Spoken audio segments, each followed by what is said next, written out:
E aí você fala algumas crenças relacionadas à formação desses jovens aí. O que você pode falar sobre isso? Muito bom. Essas crenças vão influenciar diretamente na nossa filosofia. E se a gente for perceber, são crenças até do nosso dia a dia. A primeira delas é a seguinte, que os campeões nascem prontos.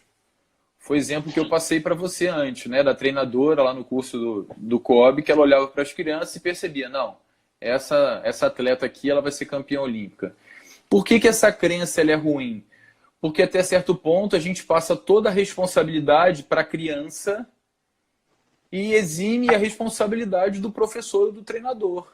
Não, se essa criança, se na minha crença, se na minha filosofia eu acredito que o indivíduo já nasce pronto, com todas as capacidades que ele deveria ter, o que eu tenho que fazer é só acompanhar esse processo de treinamento, que em algum momento ele vai ter um desempenho que eu considero adequado.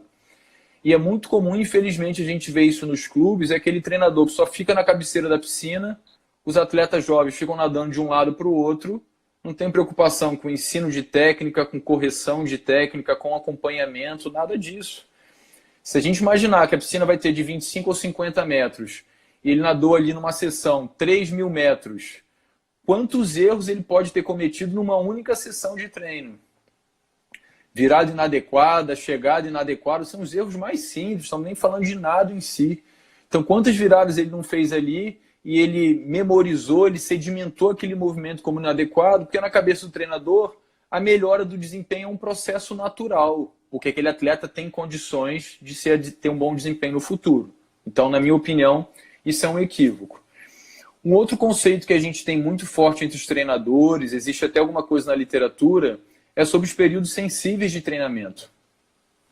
A ideia é que eu deveria treinar algumas capacidades motoras em períodos específicos da faixa etária, acreditando que isso vai fazer com que aquela capacidade seja desenvolvida com maior magnitude, de forma mais adequada. E que se eu não treinar aquelas capacidades naquele momento chave, o indivíduo não vai conseguir desenvolvê-la ao máximo no futuro. Felizmente ou infelizmente, a literatura não suporta, não sustenta essa ideia de que se eu não treinar força naquele momento específico, eu não vou desenvolver minha força ao máximo. Se eu não treinar condição aeróbica nesse momento, eu não vou desenvolver minha condição aeróbica ao máximo. E talvez não sustente, não suporte, Fabrício, até porque é difícil de medir isso. Tá certo? Mas hoje esse conceito é comum nos livros, né? é comum. É a fase ideal para treinamento de coordenação, fase ideal. Você deve treinar isso até tal idade e tal.